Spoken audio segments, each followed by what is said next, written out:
It's terrible when people betray you, but it's much more terrible when the people closest to you betray you, like my wife, who brazenly cheated on me. I didn't even know that I was living with a real monster who could set me up at any moment.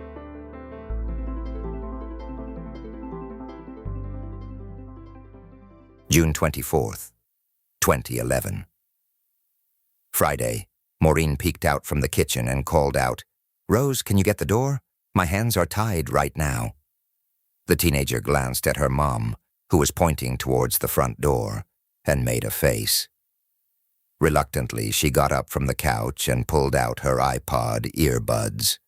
Standing on the other side of the screen door was a tall man in a suit, accompanied by a uniformed police officer. "Can I help you?" she asked. The man in the suit responded, "Hello. Is Jason Woods here?" "One moment," Rose replied, turning around. She cupped her hands around her mouth and yelled, "Dad, the police are here!" Jason quickly emerged from the kitchen, wearing an apron and drying his hands with a dish towel. "What did you say?" "Dad, the police," she smirked, pointing over her shoulder towards the door. "You're in big trouble. Get out of here. Go help your mother in the kitchen. Now, scat." He playfully swatted at her as she hurried past. "Good evening. I'm Jason Woods. How can I help you?"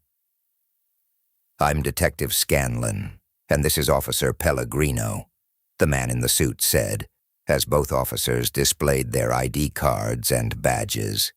"May we come in?" Sure. Come on in. Excuse the mess. My daughter's getting married tomorrow, and someone forgot to inform the caterer about some South Seas poi dish or something like that, so we're scrambling to pull it all together. Here's a piece of advice. Never have daughters, and if you do, don't let them get married. It's too costly, and they'll just drive everyone nuts. "I heard that," a frazzled woman's voice shouted from another room. "Great. Now I'm in trouble. Okay. So what can I do for you, too? We apologize for the intrusion, but were you the husband of Alicia Woods?" Jason's face turned pale, and his arms dropped limply to his sides as the dish towel slipped from his grasp and fell to the floor. He stood frozen in the doorway, staring in shock at the two people before him. Honey, who was at the door?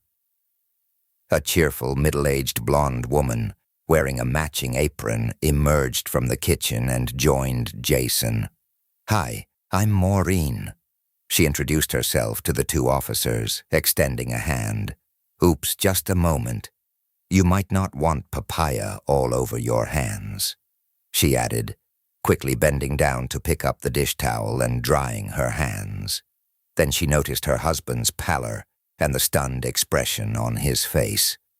"Jason, what's going on?" "Are you Mrs. Woods?" one of the officers asked. "Yes." "We have some news about the first Mrs. Woods, Alicia." Maureen's face went pale as well, and she turned to her husband with a look of dread. "Oh, God, no. Mr. Woods, Mrs. Woods, I'm not sure if this will be good news or not, but Alicia Woods has been found alive in Washington State. The Seattle Police Department sent us a fax. They have her in custody in connection with her husband's death. Fingerprint analysis identified her as a missing person from 1987. She's been living under the name Christine Marks, but it's a positive identification. Alicia Woods is now Christine Marks." The detective took a deep breath, waiting for any reaction to his news. The silence in the hallway was unsettling. No one moved or responded. It was as if time had stopped, freezing everything in place. Maureen kept her gaze on her husband, whose eyes shimmered with tears that seemed uncertain whether to fall. Breaking the heavy silence, Maureen spoke. Thank you, officer. I don't know what to say. This is going to take some time to process. You know what I mean. It's just a lot to take in all at once." "I understand, ma'am. We only have this one fax from Seattle so far, but I'm sure there'll be more. We had to dig up the old case files to get a sense of what we're dealing with. After all, it's been 24 years. I was in elementary school when this happened. We'll keep you updated as soon as we learn more, if that's all right with you. Of course, officer. Feel free to call or stop by any time, Maureen replied. We want to be informed as soon as possible. Thank you for coming by. The officers quietly closed the screen door as they left, disappearing into the night. Jason hadn't moved since hearing the name Alessia. Maureen wrapped her arms around her stunned husband, resting her head on his shoulder. When she felt a drop of water on her head, she started crying too. They stood like statues in the doorway for what felt like hours, but was only a few minutes. A cry from the kitchen broke the moment. Mom, something's boiling over out here. Maureen looked up at Jason. Honey, why don't you go lie down? Rose and I can finish up in the kitchen. I'll join you in a few minutes, and we can talk. Okay? Without a word, Jason turned and walked up the stairs. The bedroom door clicked shut as he disappeared around the corner. Why now? Maureen murmured under her breath. Please, God, tell me what he did to deserve this. Tomorrow is supposed to be a happy day, and now it's all ruined. God, please help my Jason. Maureen wiped the tears from her face with a dirty dish towel before heading back to rescue her daughter from the boiling pot. An hour later, the urgent cooking was finished, and Maureen could finally head upstairs. As she opened the bedroom door, darkness welcomed her. A sliver of light from the hallway slipped into the room, allowing her to spot Jason seated in the old wingback chair by the window, still wearing the apron. His head was bowed, and his hands were folded in his lap. Maureen quietly approached and knelt in front of her husband. She tried to see his eyes, but the shadows obscured them. Pressing her body against his legs, she placed her hands on his and listened to his breathing. He was breathing, and that was a relief.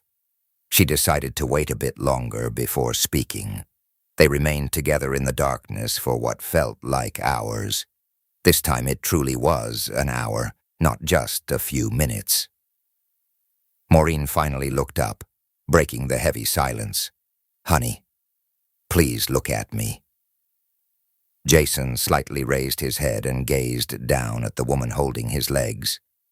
I understand what you're going through, and I know how much it hurts. Believe me, I understand your pain. I may not know exactly what's on your mind, but I promise you one thing.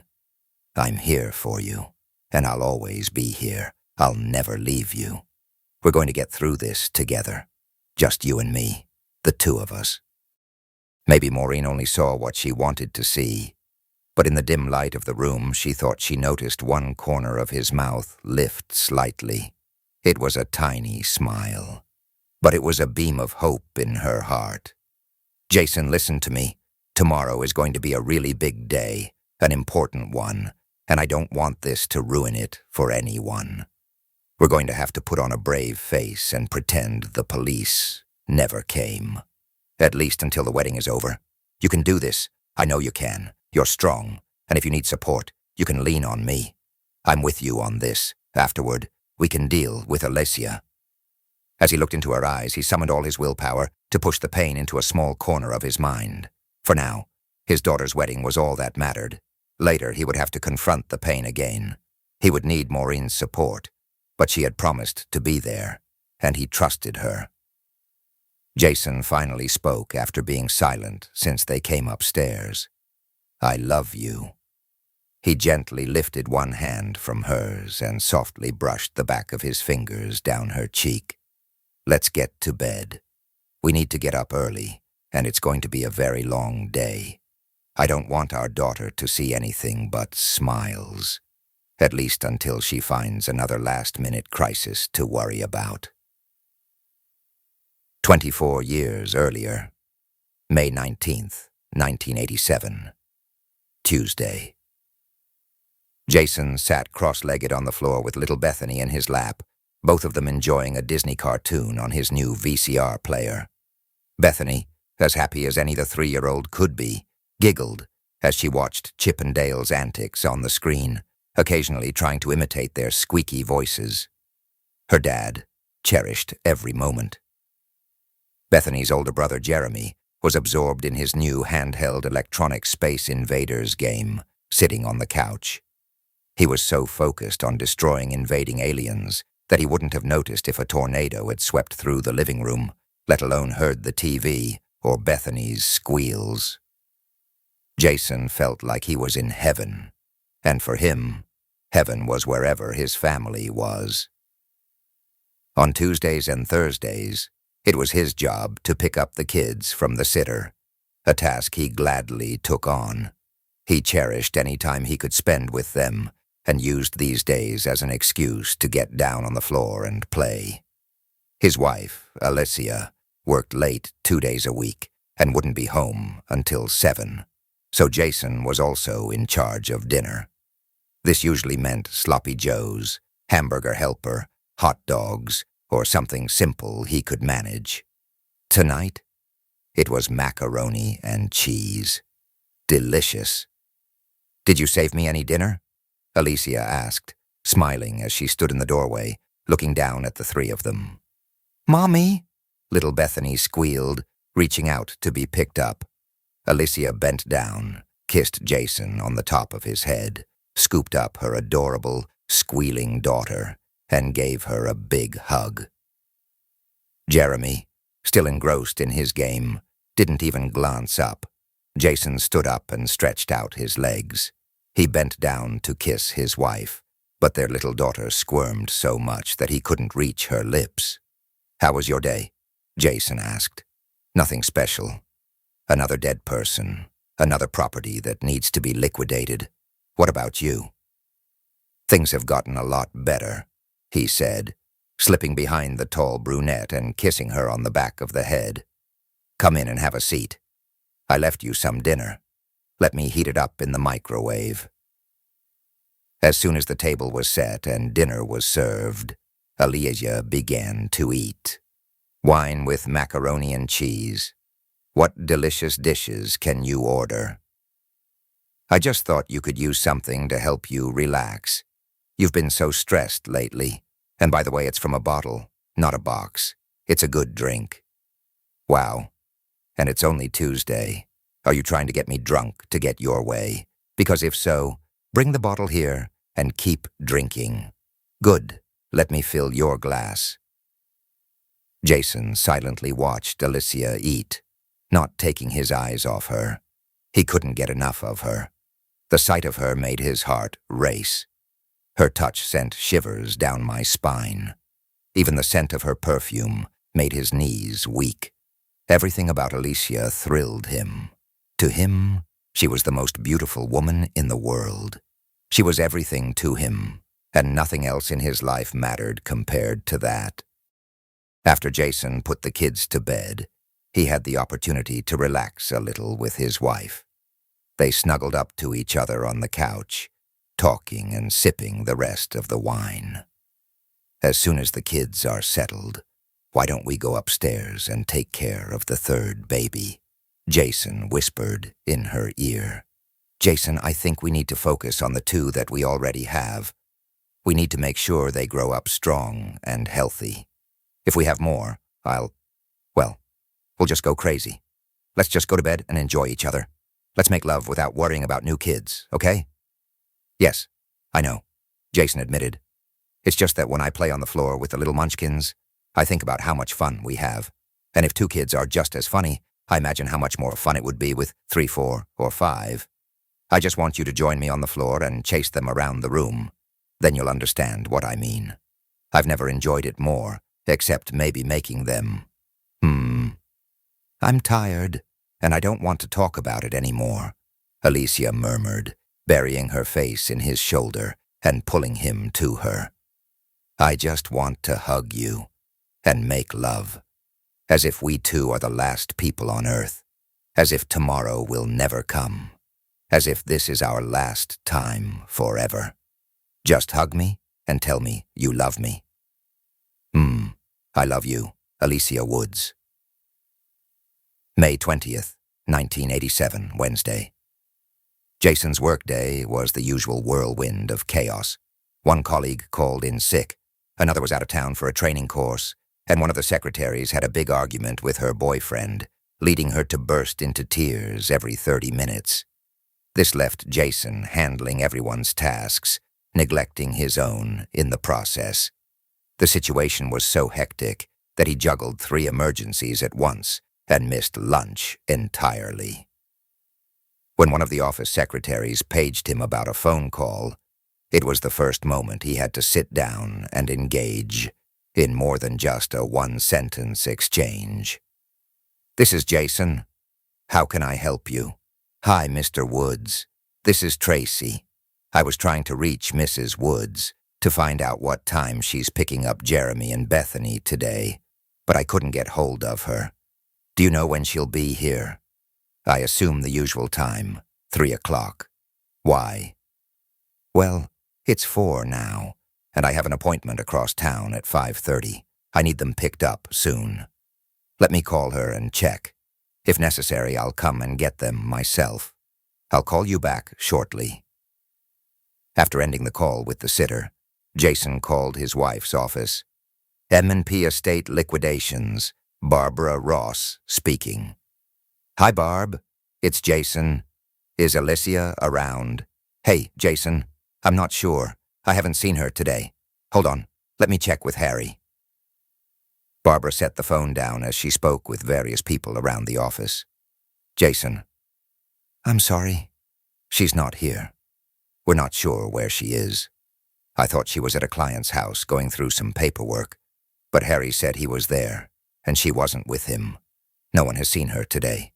Her car's in the parking lot, but she's not in the building. Is there something I can do?" "Thanks, Barb, but no. She was supposed to pick up the kids, and she's late. I'll just go get them and take them home. If she shows up, please let her know I've got the kids and to call me." In truth, Jason felt a bit of relief to have an excuse to leave the craziness of the office. Picking up the kids was as good a reason as any. But it was unlike Alicia to forget. Every Monday, Wednesday, and Friday, she was always at the sitters by 3 o'clock sharp. Today, she hadn't shown up at all. After getting the kids settled at home in front of the TV, Jason called Alicia's workplace again. They still hadn't seen her. He reached out to her best friend, Linda, but she hadn't spoken to Alicia in a couple of weeks. He even called his mom, just in case she had heard from her today, but she was as clueless as everyone else. After a few more calls, he finally found a babysitter who could come right away. The young girl from down the street arrived to watch the kids, and Jason got in his car and drove to Alicia's workplace. He parked next to her car and looked inside. Everything seemed normal. There was the usual trash on the passenger seat and a coat and pair of gloves in the back. All the doors were locked, too. Jason went inside and talked to everyone, but they were just as unaware as he was. He was starting to get really concerned because this wasn't typical behavior for Alicia.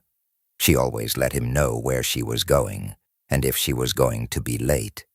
She never missed picking up the kids. After leaving Alicia's work, he drove around to all the shops and restaurants he knew she frequented. She wasn't in any of them. When he got back home and paid the young girl for babysitting, he realized how late it was, and that no one had eaten dinner yet. He served the kids a quick meal of fish sticks and French fries, and made a few more calls. When he spoke to his mother again, she insisted on coming over to help out. If nothing else, she could watch the kids. Jason was really worried now. He hadn't seen his wife since he kissed her goodbye that morning. He thought through everything, but couldn't find any clue or reason that might explain where she was. He couldn't think of anything he'd done or said that might have upset her either. There was nothing, no reason, no clues, no hints, and worst of all, no Alicia. When Jason's mom arrived, the first thing she did was start giving orders. She cleaned up the kitchen, put the kids to bed, and read them a story. She then told Jason to call the police. Once the kids were asleep, she came back downstairs and found Jason sitting on the couch with his head in his hands. "What did they say?" she asked quietly, her voice filled with concern. "They said it doesn't meet their criteria to take a report. They told me to keep checking the jails and hospitals in the area to see if she turns up." "Oh my God, they didn't really say that, did they?" "Yeah, and more. They said they don't actively search for missing people. They won't go looking for someone just because they're reported missing. And they had the nerve to tell me that she's an adult, free to do whatever she wants, go wherever she wants, with whoever she wants. She doesn't have to tell me anything."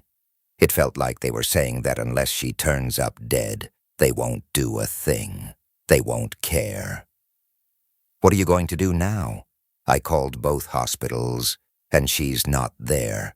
I contacted the police stations in all 4 neighboring counties, and they have no record of her either. I even called her boss again, and now she's worried too. Nobody knows anything. It's like she just disappeared into thin air." "Jason, I know you're upset, but please, watch your language." "Sorry, Mom. I just don't know what to do." Every few minutes I look up, expecting the door to open and Alicia to walk through. I jump at every car that drives by or door I hear slam. I'm constantly looking out the window, but there's nothing. Mom, it's driving me crazy. I want to do something other than just sit here and worry, but I don't know what. I can't tell you what to do because I don't know either. But I do know that when she comes home, I'm going to give her a piece of my mind for putting you through this. And don't tell me I can't. I'll say my piece, and she'll have to deal with it. May 21st, 1987. Thursday. Before dawn, Jason was already in his car, driving to Alicia's workplace. He hadn't slept a wink and looked as bad as he felt. He did take a moment to splash some water on his face to erase the tear stains before leaving. Once again, he parked next to Alicia's car. Using his spare key, he unlocked the front door and got in. He searched everywhere, in the glove box, under the seats, behind the visors, in the ashtray, everywhere. He found no hint of where she might be. The trunk was no different, with nothing unusual or out of place. Under the hood, there was just the engine. He got back in and started the car. The radio played music from her favorite station, and the gas tank was almost full. Everything seemed normal. Frustrated, he slammed his hand on the steering wheel and let out a stream of curses that would make any sailor proud. Then he rested his head on the steering wheel. "Jason, I thought that was you," Alicia's boss Barb said as she stood in front of the car, a worried expression on her face. "She didn't come home last night?" Jason just shook his head, not wanting to meet her gaze. "Did you contact the police?" "They said there was nothing they could do." Barb's worry quickly turned to anger. "I'll take care of that." She marched into the office and disappeared. Jason remained in the driver's seat, staring blankly ahead. About 10 minutes later, a police cruiser pulled into the parking lot. Barb emerged from the building and spoke with the officer. After a brief conversation, Barb and the police officer approached Jason's car. Barb placed a comforting hand on Jason's shoulder. "Jason, this is my nephew, Ted Parker. He's going to do what he can to help. At the very least, he'll take a missing person report. Right, Teddy?" "I'll handle it from here, Aunt Barb. You head back inside, and we'll come in when we're finished out here." The young officer was very different from the dispatcher Jason had spoken to the night before. He seemed genuinely interested and eager to help. He asked numerous questions, some of which Jason thought were irrelevant, But Jason answered them all as best he could. The officer thoroughly searched the car, looking in places Jason hadn't considered, like the crevices between the seat and seat back, and even the first aid kit. He also removed the spare tire to check underneath it. Just like Jason, he found nothing. The officer advised Jason to take the car home, lock it up, and avoid disturbing anything inside, in case they needed to inspect it again later. After finishing their work in the parking lot, both men went into the office. Barb showed them Alicia's workspace, which was a large open area filled with boxes of papers, documents, photos, and various other items related to the estate she was handling. Barb powered up her computer and assisted the officer in searching through the files, but they didn't find anything obvious or useful. The young officer instructed Barb to secure her computer, and if possible, the contents of her office. He mentioned that once he filed his missing persons report, other officers would likely come by to review what he had done in more detail. Despite his efforts to reassure Jason, he couldn't provide much help. By the time the officer left, Jason was nearly trembling with anxiety. He was no closer to finding Alicia than he had been the previous night. She was still missing, and he was in no state to be productive. He decided to head home and return later for her car. On the drive home, Jason took numerous detours, searching the town aimlessly. He drove through areas he knew Alicia would never visit, just following wherever the car led him. Upon arriving home, he found a message on his answering machine. He quickly replayed the message, hoping it was from Alicia. Instead, it was his secretary inquiring about his whereabouts. In his rush to find his wife, Jason had forgotten to inform work about taking a day or two off. He called his boss to explain the situation, who responded by saying he should take all the time he needed. Jason appreciated having such a supportive boss. Jason's mom had taken the kids to the park, leaving him alone in the house with his thoughts. He sat at the kitchen table with a soda, his mind racing in 1,000 directions. He was overwhelmed by countless questions. What if she was injured and unable to call for help? What if she was wandering around town with amnesia? What if someone had kidnapped her?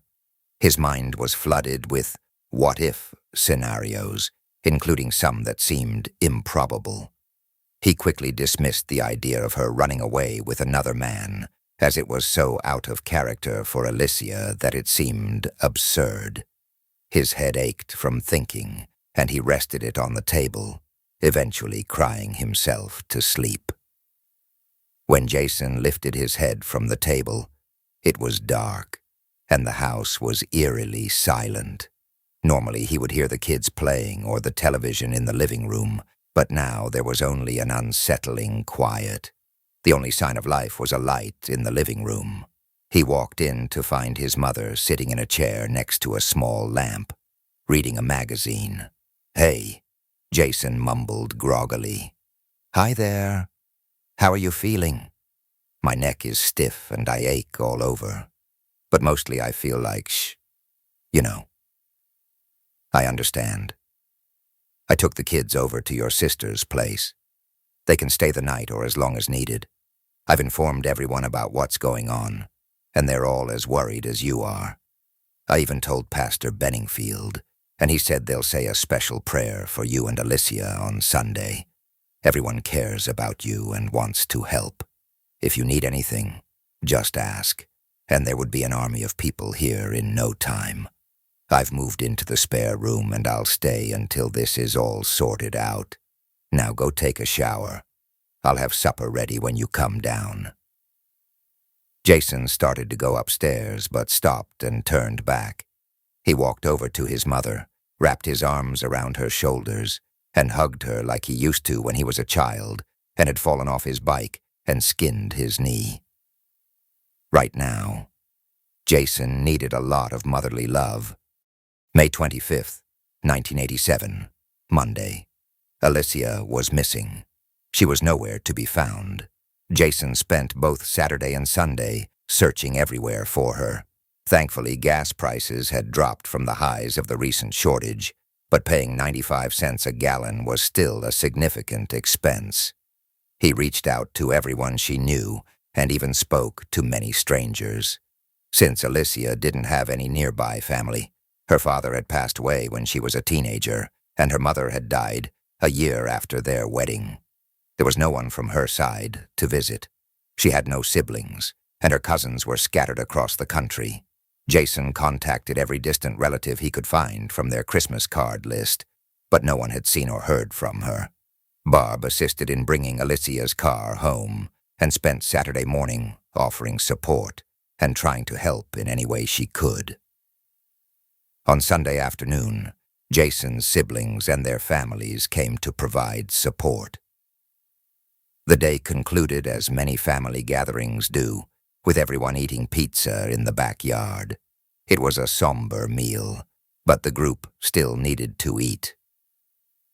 On Monday, instead of heading to work as usual, Jason sat in the backyard, staring at the fence, when his mother approached him quietly. "Jason, there's a detective here to see you." "Mr. Woods, I'm Detective Ambrose. I have the field report from Officer Parker and need to ask you a few questions." "All right. Please have a seat. Would you like something to drink?" "No, thank you. I won't take up much of your time. Please understand that some of the questions I ask might be personal or difficult, but we need all the information we can get to solve this case." "I understand. I'll provide whatever I can," Jason replied in a somber tone. "I won't go over the basic details already in the report, but can you tell me when you last saw your wife?" "Wednesday morning. I kissed her goodbye before going to work around 7:30, I think. She was supposed to go to work that day, but she never showed up." "How would you describe your relationship with your wife? Have you had any disagreements or noticed anything that might be troubling her?" "Everything is fine.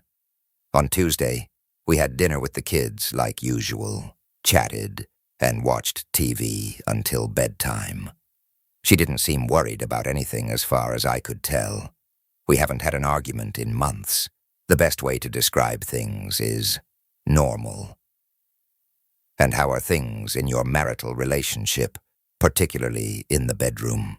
I know it's a personal question, but it's important for us to understand your relationship with Mrs. Woods." "Everything was fine there as well. On Tuesday night, we made love as we normally do.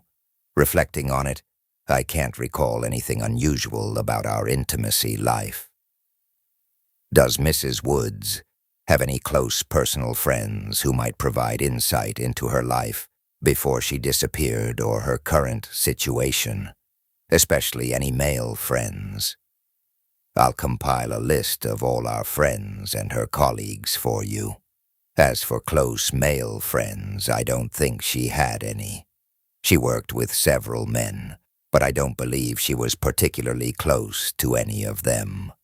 Her closest work friend is her boss, Barbara Ross, and her best friend from college is Linda Waters.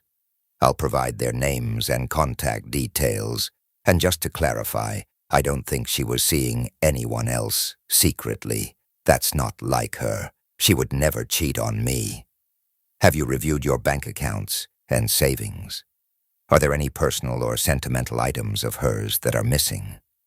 Sometimes when someone disappears, they take as much money as they can, and any important or sentimental items." "No, I hadn't thought to check our accounts. I'll go to the bank and get a statement of all recent activity. We don't have a safety deposit box or any investments like stocks or bonds that could be missing. I'll also get a record of all activity on our credit card. We only have one." "Mr. Woods, do you love your wife?" Jason took a long pause, struggling to understand the question. It seemed too simple to be genuine, so he suspected it was a trick. "Of course, I love my wife. I'm going out of my mind here. I have no idea where she is, and no one seems to care that she's missing. I don't get what's happening. For all I know, she could be wandering around with amnesia, or someone could have kidnapped her. I love my wife, and I just want her back home. I apologize, but I had to ask. Have you always been faithful to your wife? Yes, absolutely. What sort of question is that? I love my wife and would never do anything to harm her or our children. It's ridiculous. I'm sorry again. Can you tell me where you were on Wednesday when she disappeared? I was at work. There are about 20 people who can confirm that. Feel free to check. And Tuesday night? You mentioned you spent the evening watching television, talking and being intimate. Where were the kids? They were in their rooms, asleep. How old are your children? Jeremy is 5, and Bethany is 3. Is there anyone else who can confirm that the two of you were home that evening? Not that I can think of.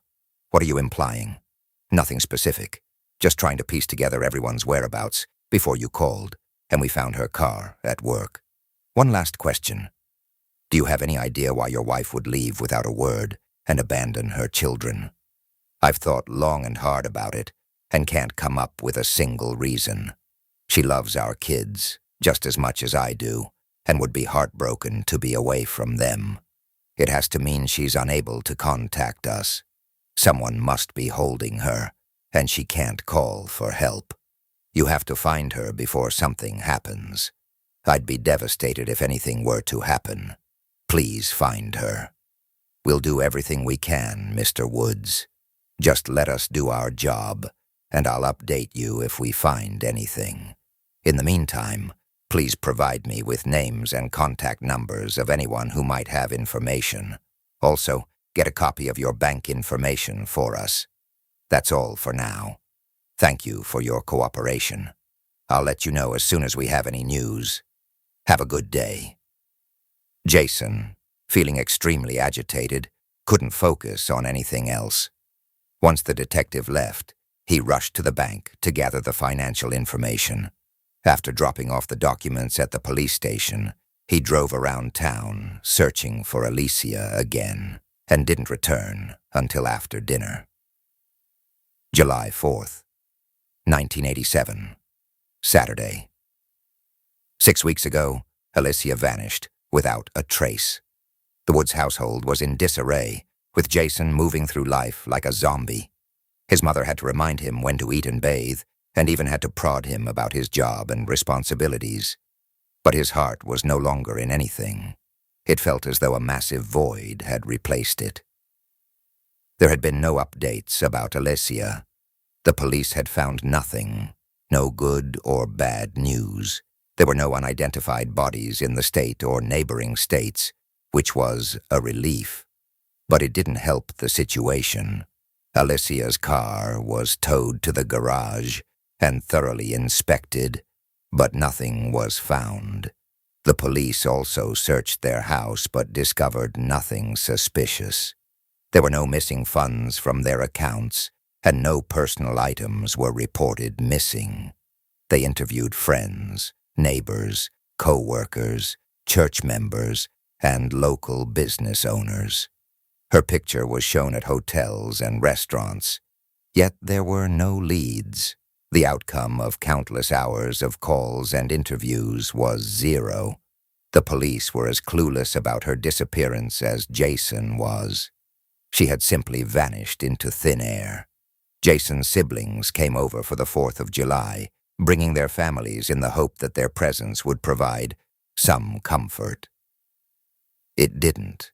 Early in the evening, someone, not thinking clearly, asked Jason if he suspected Alicia of having an affair. This question set him off like a 4th of July firecracker. He erupted in anger, yelling and screaming at everyone, and even taking a swing at his oldest brother. 3 men had to physically restrain him and bring him inside the house. He continued to rage until his mother pushed through the crowd and faced him directly. Even then, he screamed at her until she wrapped her arms around him, hugging him tightly. Jason's shouting ceased as he broke down, sobbing uncontrollably on her shoulder. Everyone quietly retreated, leaving them alone in their grief. The most agonizing part for Jason was the uncertainty of Alicia's fate. He had no answers. If she were dead, he would at least have a body to mourn. If she had left him for another man, he might eventually be able to move on, though he would hate it. But not knowing was far worse than knowing. There could be no closure without answers. September 8th, 1987. Tuesday. Alicia has been missing for nearly 4 months now. The police have downgraded her case to a low priority, but they forwarded the necessary missing person information to the FBI in Washington. They've done all they could, and there's nothing more to be done. She's gone, and they have to focus on more urgent issues. Jason remains in a state of emotional numbness. He goes to work and fulfills his duties, but he's no longer the enthusiastic employee he once was.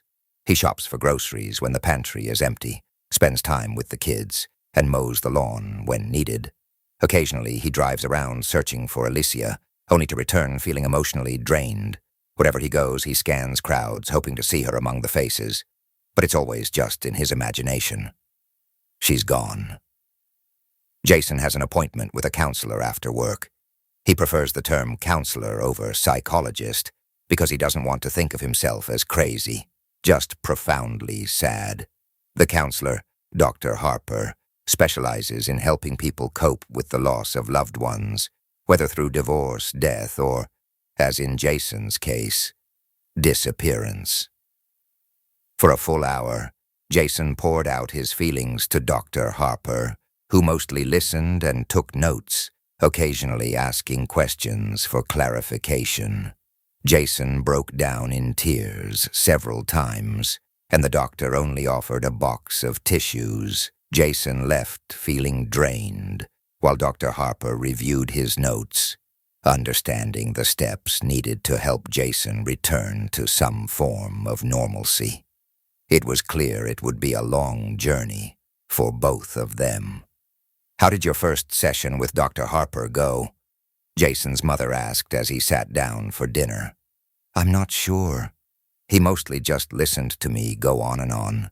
He barely spoke. I hope future sessions aren't like that, or I'll run out of things to talk about soon. I understand he's the best for this kind of situation. Be patient with him, and remember that he's there to help. You can't do this alone.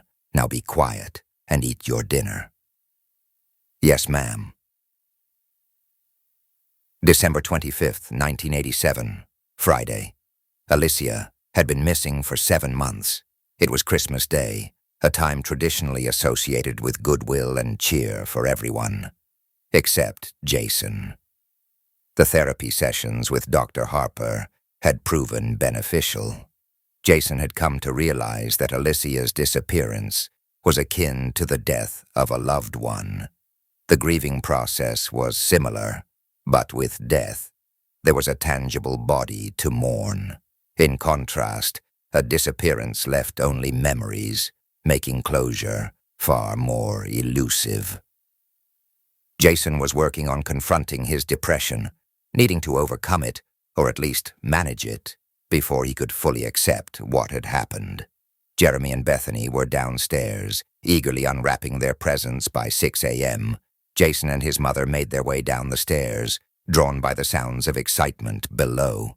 For the first time in months, Jason found himself smiling as he watched the children dive into a sea of presents.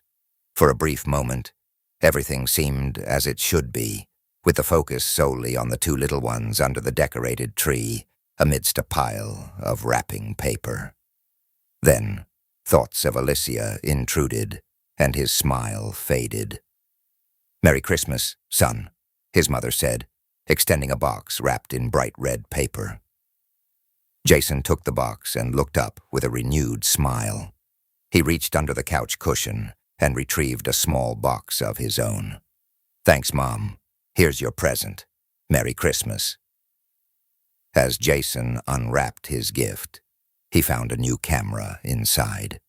He had never owned a quality camera before, just a basic one that required little more than aiming, shooting, and advancing the film. This was a top-of-the-line Canon EOS Rebel 35mm camera, complete with all the features and plenty of film. "I want you to take lots of pictures of my grandchildren," his mother said. "I want to spend my remaining years looking through the albums you create and seeing your kids grow up in those pictures. I want you to get out, explore, and enjoy life with them. Maybe you can even teach me how to use it so I can take pictures of you with the kids." Jason gazed at the camera in his hands, fully understanding its significance. It was a tool to help him reconnect with his children and rediscover joy, offering him a chance to move forward rather than remain stagnant in his sorrow.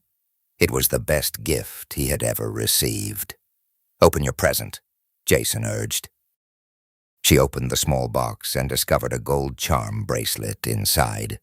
Each link of the chain was a different letter of the alphabet, spelling out, "Thanks for everything, love."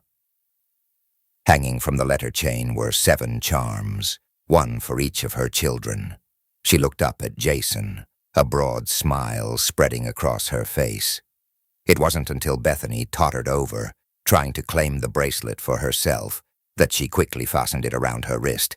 This bracelet was hers, and it meant everything to her.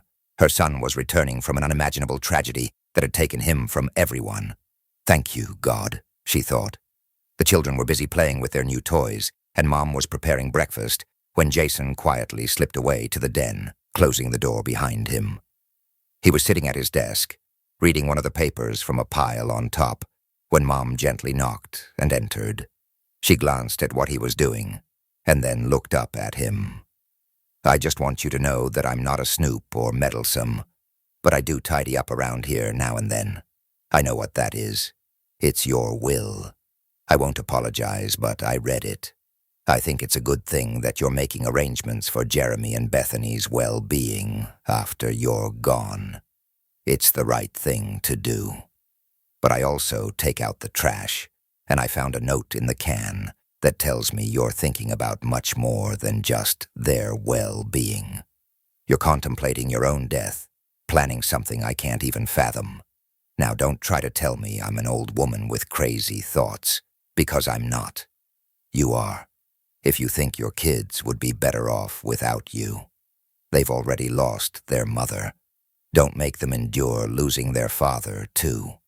Think of the people you'll leave behind, the pain and suffering you'll cause. Think about how it felt when Alicia left. We would feel just as terrible as you did. Think of us. Don't do what you're thinking about doing, I beg you." Jason gazed down with a heavy heart as he listened to the wisest person he'd ever known. He felt ashamed, realizing that she was right. He had been foolish to even consider what he was planning to do. He knew he'd need to discuss it with Dr. Harper after the holidays. "Come on. Breakfast is ready," his mom said quietly. May 20th, 1988, Friday. "Jason, what are you doing here?" Barbara Ross asked as she approached and placed a hand on his shoulder. They were both standing in the parking lot of the office where Alicia had worked a year ago. It had been exactly 1 year since her disappearance. For Jason, it had been a year filled with pain and anguish. The hardest part was explaining to his very young children that their mother would never come home again. When they innocently asked if she had died and gone to heaven, he couldn't tell them where she was. He just cried and hugged them. He cried a lot. "I have nowhere else to go," Jason sobbed. "When someone dies, you can visit them in a cemetery on birthdays and anniversaries. But when someone just vanishes, there's nowhere to go. Alicia disappeared a year ago today. I thought I'd come to the last place I knew she was, right here in this parking lot. I don't know what else to do." Jason stood with his head bowed, hands shoved deep into his pockets. He was openly crying. He absent-mindedly nudged a small pebble on the asphalt with his foot, not knowing what else to do. A year had passed, but the pain was as raw and intense as it had been on the first day. Barb moved closer and wrapped her arms around the grief-stricken man. "Come inside.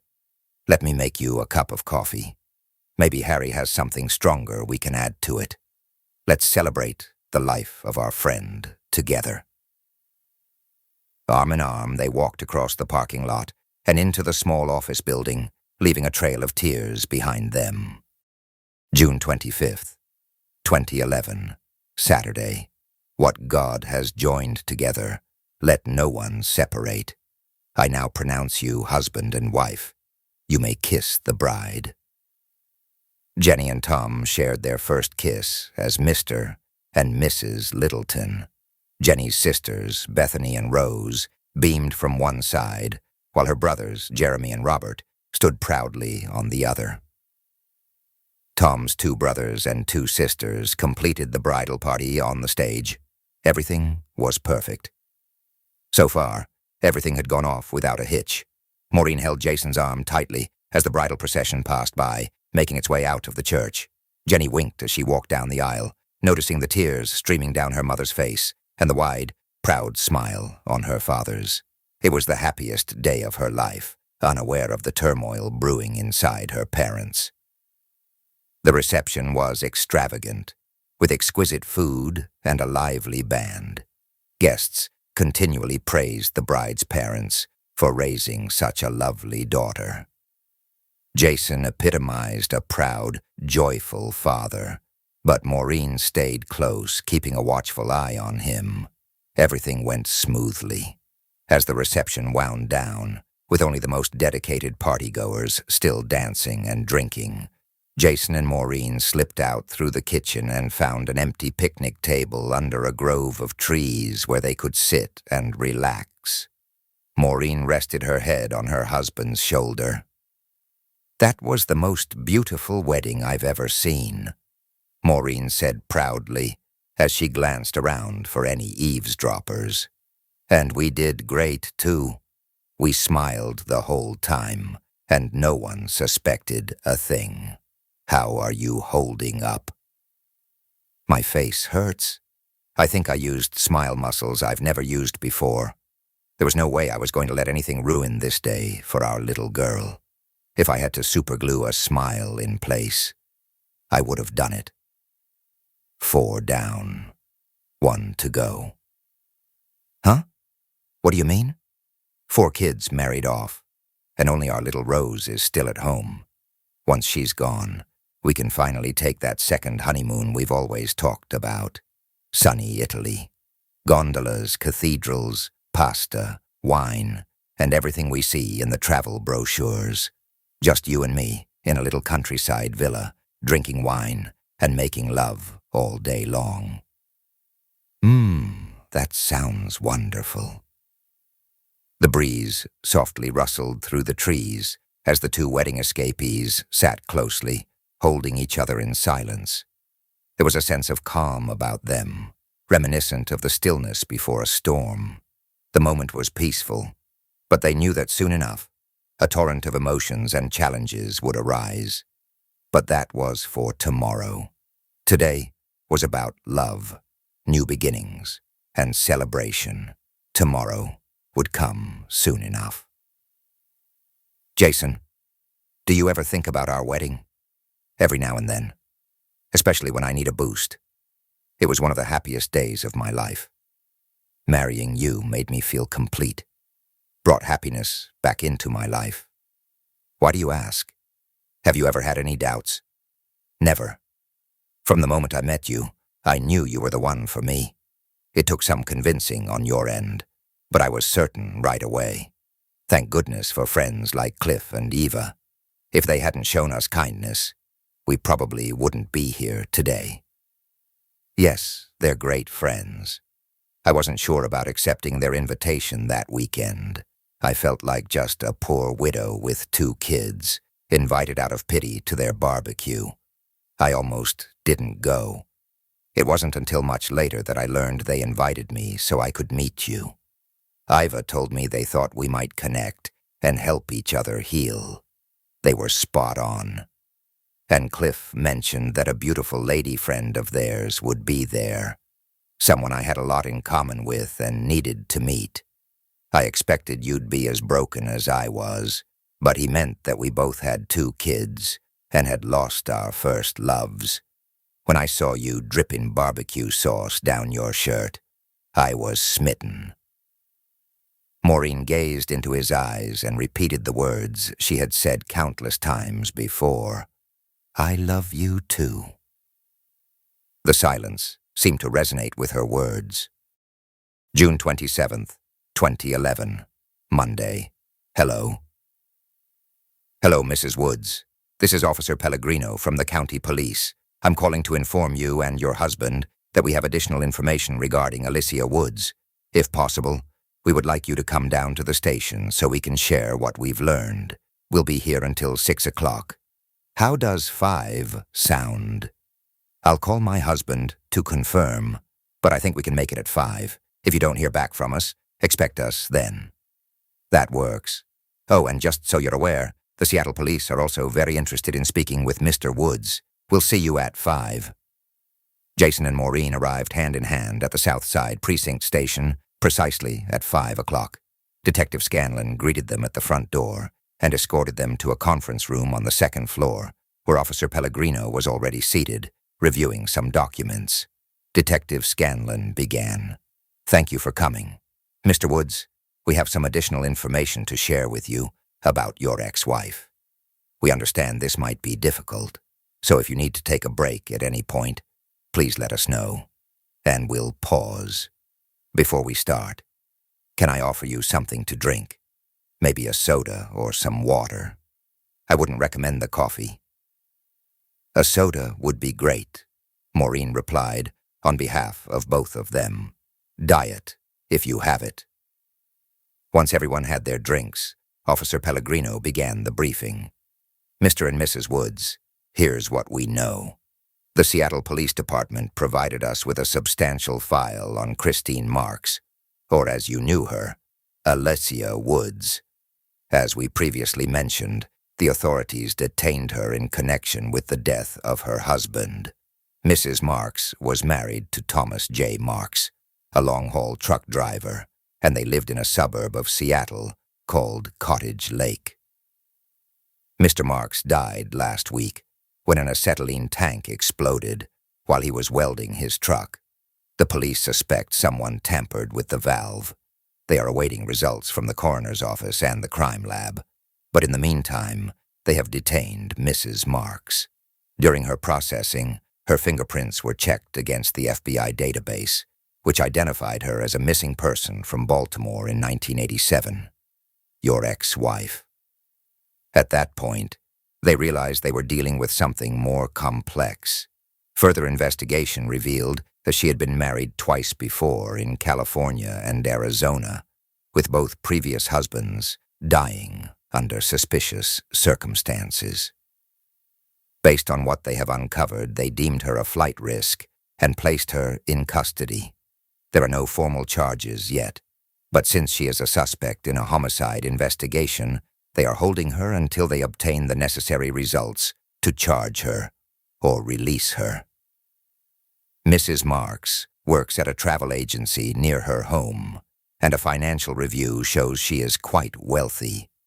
The Seattle police are currently tracing her movements from the time she went missing in Baltimore until she reappeared in Washington. They have agreed to forward all their findings to us as soon as they complete the paperwork. With the amount of information available today, tracing her movements shouldn't be too difficult. Detective Scanlon interjected at this point, asking, "How's everyone doing? Do you need a break for a few minutes?" Maureen had been holding Jason's hand throughout the conversation. Despite feeling the tension in his grip, it wasn't cutting off circulation, so she figured he was okay to continue. "I think we're good for now." Maureen responded, "All right, let's proceed." Officer Pellegrino said. It seems most of her money came from her 2 ex-husbands. She sold their businesses after they passed away. They haven't found any children, except for the 2 she left with you. No blood relatives were located, so we sent them the list of friends and family you provided back in 1987. Mrs. Marks has no criminal record in any jurisdiction she's lived in. She appears to have been a model citizen for the past 24 years. She does have an extensive travel history, with numerous visa stamps in her passport. She seems to be quite the globe-trotter. There's not much else, except they did send along her mugshot, if you're interested. No, thank you, Jason said firmly, raising his hand. All right. Then that's all we have for now, except that the Seattle police are eager to speak with you. They have your phone number and may reach out soon. We sent over the records from the original missing persons case to their office this morning, which should assist their investigation into her movements. Any questions? Maureen glanced at Jason, who shook his head. No. Thank you for everything, she said to the officer. Please don't hesitate to call us if needed. As they exited the building, the warm summer air hit them, a stark contrast to the air-conditioned office. The refreshing warmth seemed to calm Jason, allowing him to loosen his grip on his wife's hand. They walked to the parking lot and got into their car. That wasn't too bad, was it, dear? Maureen asked. Oh, I don't. No, it wasn't too bad, he finally managed to say. I didn't know what to expect, but I was scared of what they might tell us. But it wasn't too bad. Thanks for being there for me. The drive home was quiet. June 30th, 2011, Thursday. Jason entered through the back door, placing his briefcase on the table with a heavy thud. Startled by the noise, Maureen hurried into the kitchen. You scared me. I didn't know what that sound was. She gave him a quick peck on the lips, the kind that made a soft smacking noise, more of a formal gesture than a real kiss. Did you speak with them? She asked, pressing her body close to his. Yeah, I did.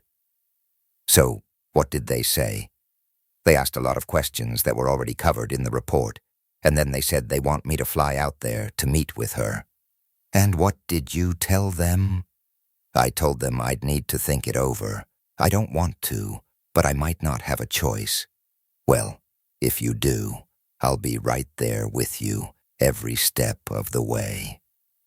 On July 6th, 2011, Wednesday, Jason and Maureen stood hesitantly outside the doors of the Decatur Street precinct, fearful of what awaited them inside, Jason's past, and a lot of unresolved pain.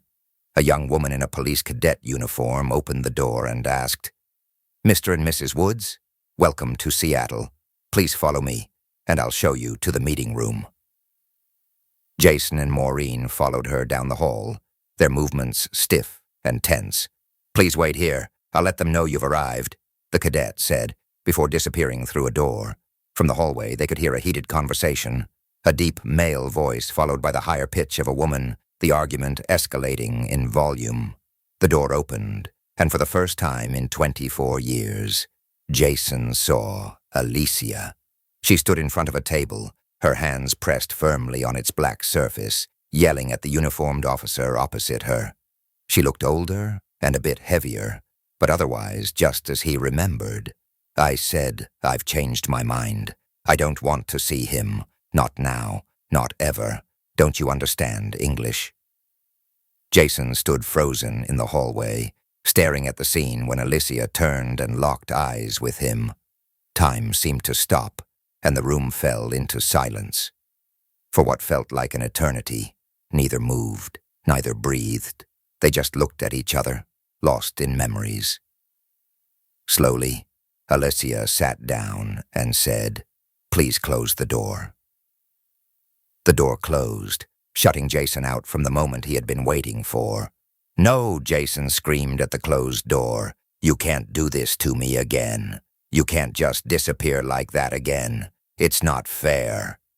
He threw himself against the door, pounding on it with his fists, desperate to break through. Maureen embraced the distraught man, desperately trying to get him to notice her, to see her, and return to her. But he was so focused on talking to Alicia that he couldn't perceive or acknowledge anything else.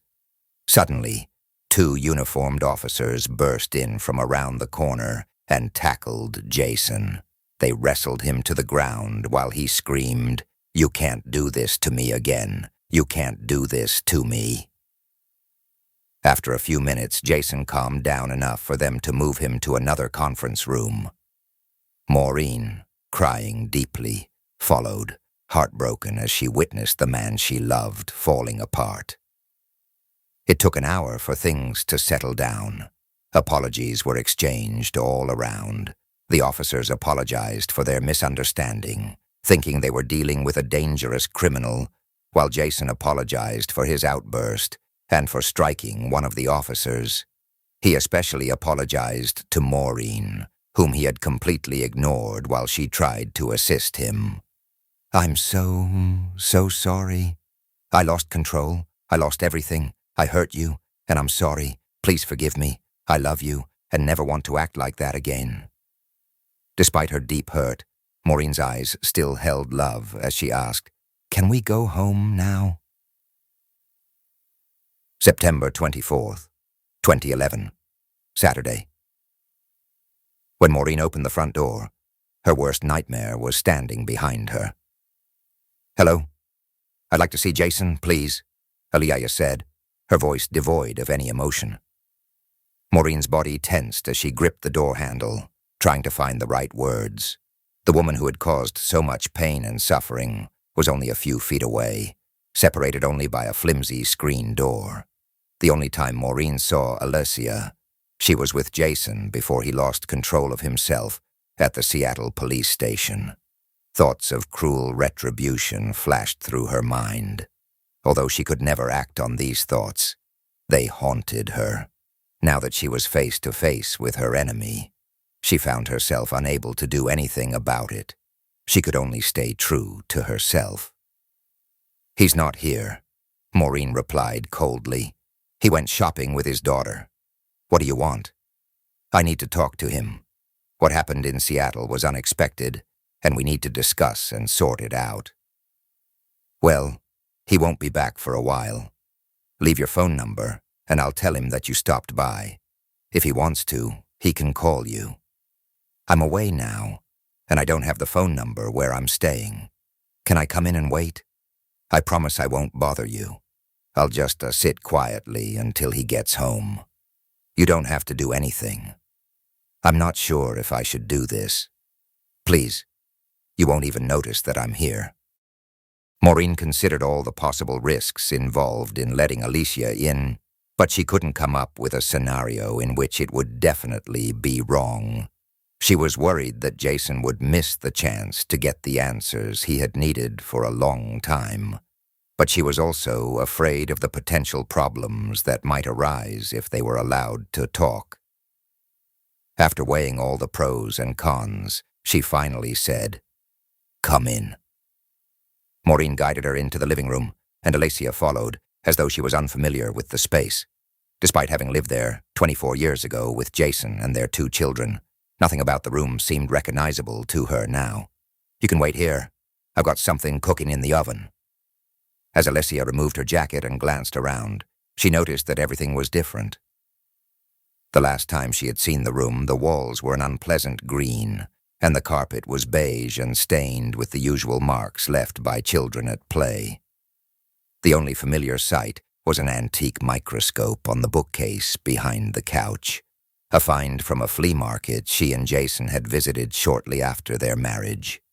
It reminded her of their weekends spent scouring antique shops and flea markets for the perfect items to decorate their home, a hobby that ended with the arrival of their children. She scanned the bookcase and saw an old 35mm camera enclosed in a glass case beside a stack of photo albums, each labeled with a different year from 1990 to 2008. On top of the glass case was a modern digital Canon camera. Alicia approached the fireplace and gazed at the large family portrait above the mantel. It was a typical studio shot, with everyone dressed in white, barefoot in a picturesque meadow, smiling as if enjoying a casual picnic. Among the 6 people she didn't recognize was Jason. He appeared happy, and the way he touched his wife's hand spoke volumes about their bond.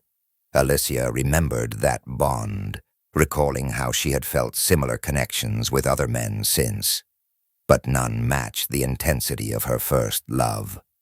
Your first love is always different, more profound, and unforgettable.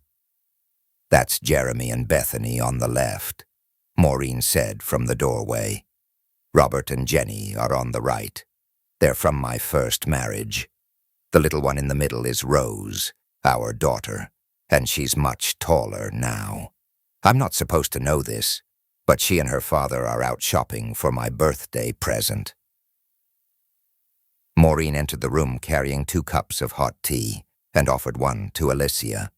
"Go ahead. I promise it's not poisoned, as much as I might like to. I wouldn't do anything to harm Jason." Alicia accepted the cup and looked back at the portrait, her voice tinged with sadness. "They're all grown up now. Jeremy looks just like his father, and Bethany has my eyes. I didn't expect to feel anything seeing them again. But I do. I feel. It's hard to explain, but it seems Jason did a good job raising them, and you too. Are they good people?" "They're wonderful. Both are married now. Jeremy and his wife are in the Marines, and Bethany is a school teacher with a little girl and another on the way." The 2 women stood in silence, sipping their drinks while sizing each other up. The air was still cold, though not as frigid as it had been at the front door. Maureen observed a tall woman in her 50s, with long brown hair pulled into a ponytail that fell to the middle of her back. She was dressed in jeans and a heavy, multicolored ski sweater, giving the impression that she was heading to a ski lodge. Her outfit was completed by expensive-looking cowboy boots. The silver belt buckle and bracelet on her arm had a southwestern vibe, reminiscent of souvenirs from a high-end Native American gift shop. She wore minimal makeup, but still had striking features and bright blue eyes. Alicia looked at Maureen and saw everything she hoped to avoid becoming: a housewife in her mid-40s, dressed in plain slacks and a university sweatshirt, with an apron tied around her waist. Her hair was attractive, blonde, and styled to accentuate her face and striking violet eyes. Her tennis shoes were worn out, but her natural beauty was evident without makeup. Her face had a rosy glow and incredibly smooth, creamy skin. "How long have you 2 been married?" Alicia asked. 15 years now. "And you have just the one daughter?" "Yes, Rose. She's our pride and joy. I thought Jason always wanted a large family. I recall him saying he wanted a dozen kids." "Let's sit down. If we're going to have this conversation, we might as well be comfortable." The 2 women chose opposite sides of the coffee table, with Alicia taking the lounge chair and Maureen settling on the couch. Maureen continued, "He did. When we got married, I already had 2 children that Jason adopted. When Rose was born, he suggested we have another one, but after discussing it, we agreed that 5 was enough. There was no further discussion after that. He was never truly serious about having a dozen children." The 2 women took a moment to sip their drinks and breathe. Although still tense, the occasional pause helped them relax a bit. Alicia looked up from her cup and asked, "Do you know everything about me?" Maureen considered various ways to express her knowledge, but decided to be straightforward.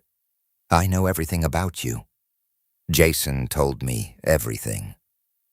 "Then you know I didn't want children." "No, I didn't know that. And if I didn't know, then Jason didn't either.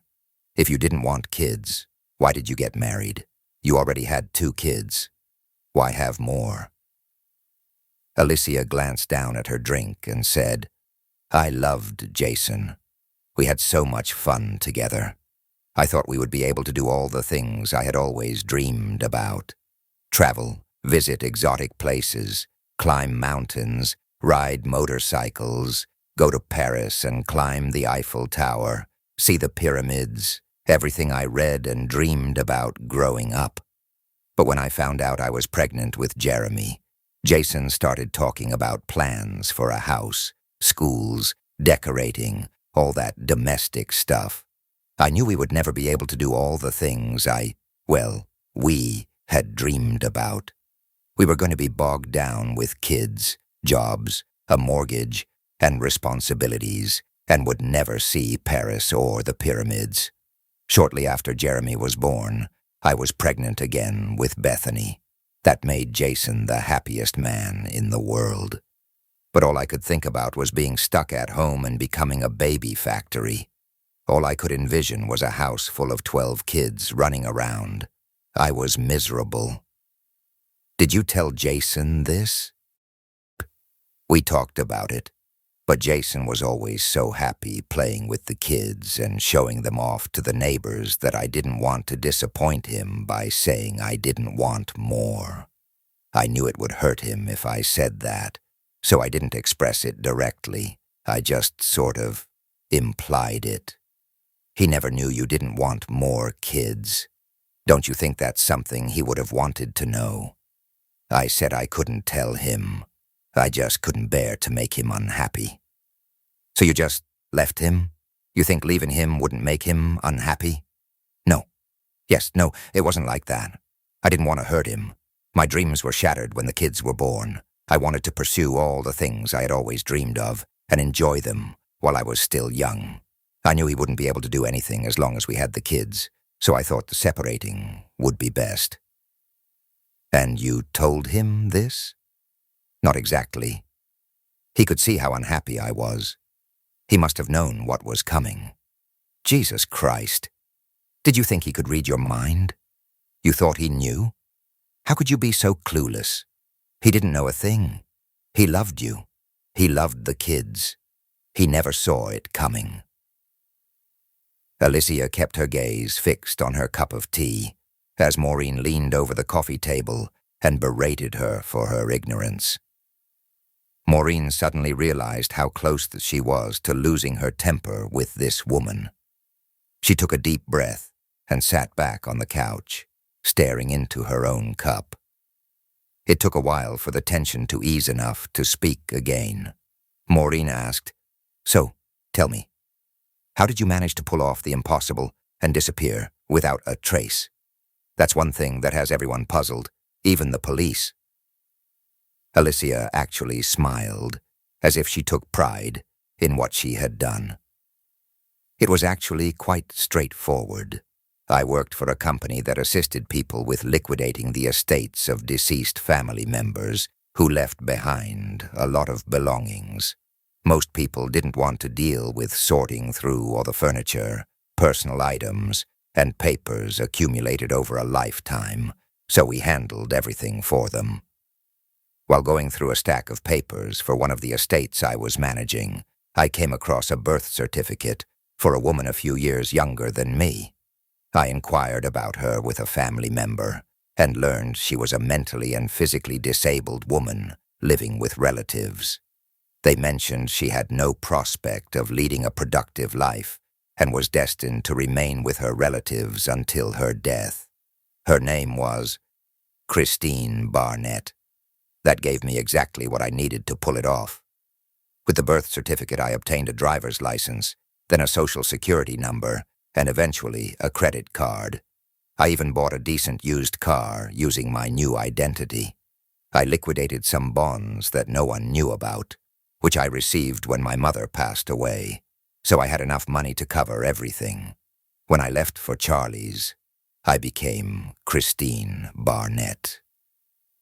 You speak so nonchalantly about leaving, as if it were just a trip to the grocery store. This must have involved weeks or months of planning. It wasn't a spontaneous decision. You orchestrated it with remarkable precision. But did you have any idea what you were leaving behind? I did think about it, but I was confident everything would turn out fine. Jason would be okay. He was a good father and would take good care of the kids. Sure, he would miss me for a while, but he would move on. Looking at you, it seems like he did just fine. Everything came to a halt as Maureen sat there, visibly stunned. Her shock quickly turned to curiosity. Her brows knitted together, her lips pursed, and her violet eyes shot a steely glare at the woman. I think I might have missed something here. Maureen nearly hissed. Who was Charlie? Oh, I guess I left that part out. Charlie was a family member from another estate I was working on. We grew close while dealing with his aunt's paperwork. He lived in Texas, and when I left, I went to be with him. Just how close were you two? Well, let's just say we were good friends, and leave it at that. No, we're not leaving it at that. Either you tell me everything about you and Charlie, or I'll come over this table and beat it out of you. Okay. You don't need to threaten me. It was a long time ago, so it won't matter what you know. Charlie and I were lovers for a few months before I left. We met a couple of times a month, usually at the Holiday Inn in Ellicott City. We had a good time together, and he promised to take me around the world, to climb mountains and explore Fiji once I left Jason, and we were together. Around that time, I found Christine's birth certificate. A couple of months later, I had everything I needed, so I went to Texas to be with him. The only problem was that he already had a wife and family, so I just kept driving. I ended up outside Phoenix, and, well, you cheated on Jason? I suppose you could put it that way. I had already decided to leave him. Charlie just expedited things and provided me with a place to go.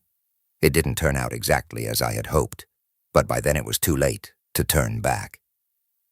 And did you never have second thoughts? I felt guilty about leaving the kids with Jason, but I knew he was strong enough to manage. Raising children would be a challenge for him, but he could handle it. I occasionally felt remorse, but I focused on moving forward and tried not to let the past hold me back. And after that, eventually, I married a man who owned a motorcycle shop in Phoenix. We had a great time traveling throughout the Southwest, Mexico, and even up into Canada. He died in a motorcycle accident in Texas when his Harley hit an armadillo and threw him into oncoming traffic. I sold the shop and moved to Sacramento. A few years later, I married a man who had a small vineyard in Napa Valley. I learned all about winemaking from him. We traveled extensively across Asia, the South Pacific, and Alaska while he promoted his wines. He developed a severe form of cancer and ended his life when things became too overwhelming. We were together for 8 years. I sold the vineyard and relocated to Seattle, where I met Tom, a long-haul truck driver. I used to accompany him on some of his routes. We enjoyed ourselves until a welding tank exploded in his face. The police suspected I was a black widow because of the tragic deaths of my husbands. But it was just a bureaucratic misunderstanding. They discovered my true identity and Jason. Initially, I didn't want to see him, but they kept pressing, and eventually, I agreed. When I knew he was outside the door, I got cold feet and said I didn't want to see him. I heard his screams when the door closed. I regret doing that to him. I don't understand why he reacted so intensely and went off like that. Maureen was seething with rage. The only outward sign of her fury was a piercing stare and the clenching of her jaw as she ground her teeth. She couldn't believe what she had just heard. Here was a woman who had once been married to the man Maureen loved more than anything, speaking about men and love as if they were mere dishes at a dinner party. Take a serving, Savor it while it lasts, and then move on to the next course. Grab what you want and move forward. Maureen was so enraged she could barely think straight.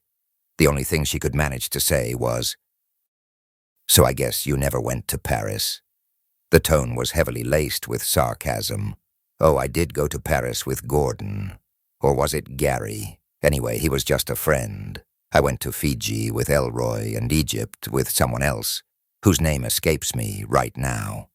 I've traveled a lot and seen many places, but not as much as I dreamed of as a child. I want to experience everything before I die."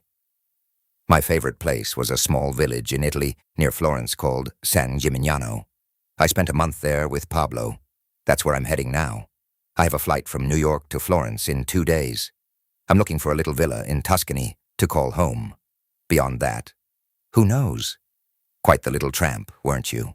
How many men did you sleep with while you were married to Jason? I never even looked at another man, except Charlie, until after I left. I was a faithful wife. Maureen's mind was still reeling, and she was furious enough to turn a lump of coal into a diamond. If a gun had been within reach, there might have been a body in the chair across from her, but with no weapon at hand, she pondered what to do next, until an idea struck her. "Excuse me. Let me get us some more drinks." Maureen picked up the 2 cups and headed to the kitchen. She considered throwing out the cup Alicia had used, but the window had been stuck shut for months, something Jason had promised to fix. Instead, she placed the cups in the sink and grabbed a clean pair. When she returned to the living room with fresh tea, she sat back on the couch and began speaking. "Since you've been so kind as to share all the details of your exciting life after leaving Baltimore, I think it's only fair I fill you in on ours," Maureen said with a hint of a sneer. "Let me start with the day you left, which was a Wednesday, May 20th, to be exact. The babysitter called Jason, worried because you hadn't picked up Jeremy and Bethany. Jason went to get them and waited for you to come home, but you never showed up. He called everyone he could think of, but no one had seen you all day. They found your car in the work parking lot, and it looked like you had vanished. Your work friends were searching for you. Jason drove around looking for you, and the police got involved after Jason insisted and kept bothering them. For the first few days, he was frantic. He kept imagining you lying in a ditch, injured and unable to call for help, or that someone had kidnapped you and was assaulting you somewhere. He even thought you might have run off with a traveling salesman, leaving him and the kids behind. Turns out, he was pretty close on that one. Anyway, he was a mess. The newspapers ran a story suggesting Jason might have harmed you and hidden your body. For a while, the police suspected that too. Jason's mother moved in to take care of the kids and help with whatever he needed. What he needed was you, but there was no sign of where you went. Jason said you had disappeared like a fart in the wind. Eventually, he returned to work, which helped restore some normalcy to his life. However, he was never the same. He embarked on search missions every weekend, contacted everyone you both ever knew, hounded the police across every county in Maryland, and even placed missing person ads in local newspapers. But there was nothing, no trace or clue. That Christmas was particularly tough for him. By then he was seeing a therapist, but it offered little relief and he sank into deep depression. He was so distraught that he contemplated suicide. Fortunately, his mother discovered his plans before he could act and talked him out of it. She never spoke ill of you and, along with Jason, held on to hope that you might come home one day. Everywhere he went, he felt he saw you. But eventually, he gave up. Everyone had exhausted every effort to find you, but you were gone. His life felt empty, and he believed it was over. He had to tell Jeremy and Bethany that you were gone and not coming back. They thought you were dead, but he told them you weren't in heaven. He had no idea where you were.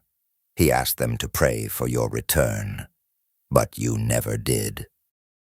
On the anniversary of your disappearance, May 20th, a year later, your former boss, Barbara, found Jason in the parking lot of your workplace, crying and talking to himself. He was in a state of utter distress, and Barbara helped him inside the building. Despite her efforts to talk to him and offer him something to drink, he just sat on the floor and sobbed. He kept repeating, "Please don't leave me," over and over. They couldn't calm him down, and eventually they had to call paramedics. He was taken to the hospital and spent the next 3 months in a psychiatric ward. He had a complete nervous breakdown.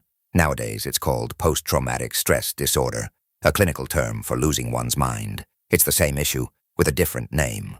Whatever you call it, Jason lost his grip on reality, all because of you. All because you disappeared without a trace. You left him in the most devastating way possible. There couldn't have been a more cruel or despicable method. If you had ended your life with a shotgun, at least he would have had a body to mourn and bury. If you had been unfaithful, sleeping around and taunting him, he would have been humiliated and heartbroken. But at least he would have had a reason to let you go. Either scenario would have been far easier to handle than simply vanishing. You tore a huge hole in his life with nothing to fill it. He went through a severe emotional breakdown, and only his family and his boss stood by him. Everyone else dismissed him as unstable. It took him nearly a year to get his life back on track. He remained under psychiatric care for several years after that. Throughout all that time, he had no clue about what you did or why you did it. You could not have shattered him more thoroughly if you had run him over with a bulldozer. 3 years after you disappeared, someone suggested he should file for divorce and move forward with his life. He couldn't bring himself to do it. He always held out hope that one day you would simply come back. He nearly broke down again during that period. It wasn't until about 7 years after your disappearance that he was in a condition to make the decision to move on. Filing the paperwork to have you declared legally dead was the hardest thing he ever faced. In legal terms, it's referred to as death in absentia. Letting go of you after all those years was almost as devastating as losing you. He had the support of his siblings, his mother, his boss, and even his therapist when he had to explain to the judge why he needed you declared dead. It was a somber day for everyone, with enough tears to fill a swimming pool. But he did it. He endured and managed to move on from you. Jason and I first met at a barbecue hosted by a mutual friend. I had lost my husband in a car accident a couple of years earlier, and Jason had been struggling with life and purpose since your passing. Our mutual friends introduced us and then stepped away to see what would unfold. We ended up talking for the rest of the day. After that, we began spending time together as friends, and occasionally went out with our kids. What transpired was that the kindest man I had ever met helped me come to terms with the tragedy of my husband's death and gave me a sense of hope for the future.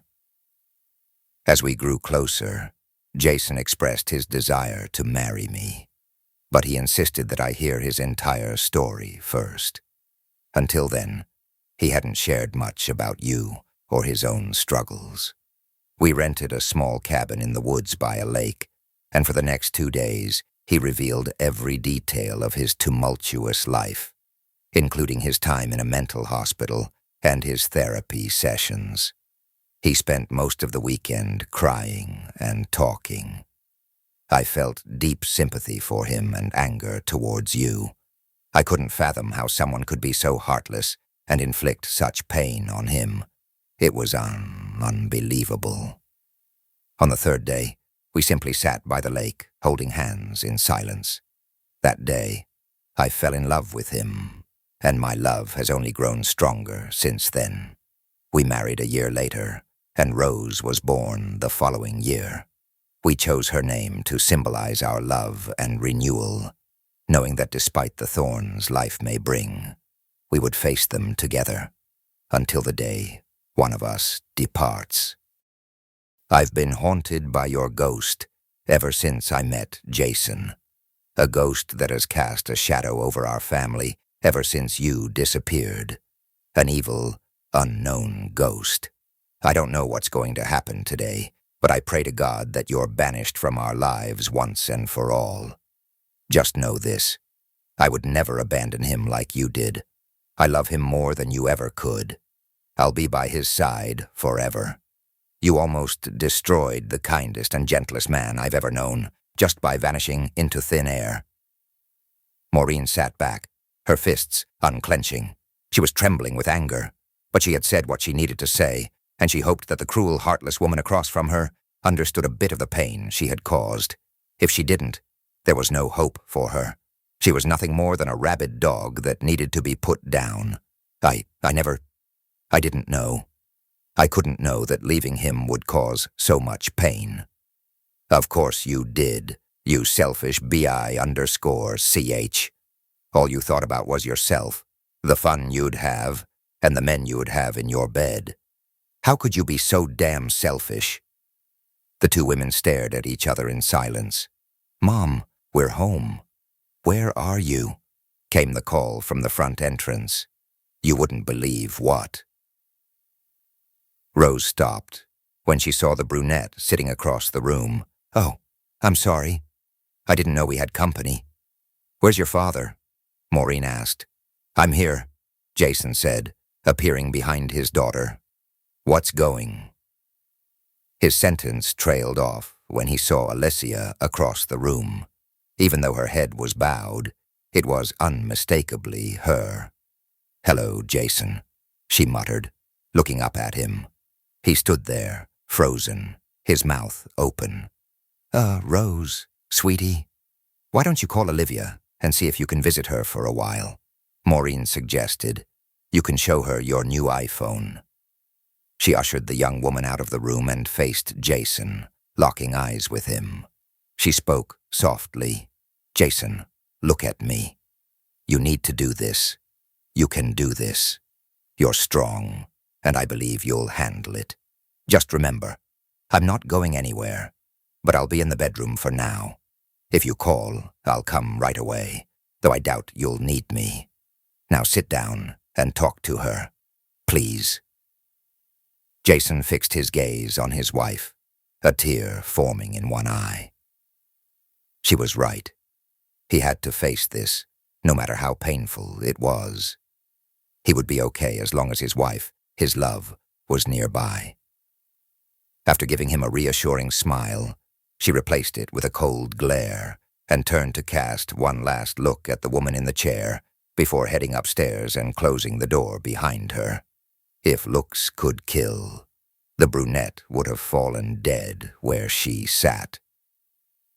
It was nearly midnight when Maureen heard a car pull up outside. She leaned forward in the old wingback chair and peered out the window.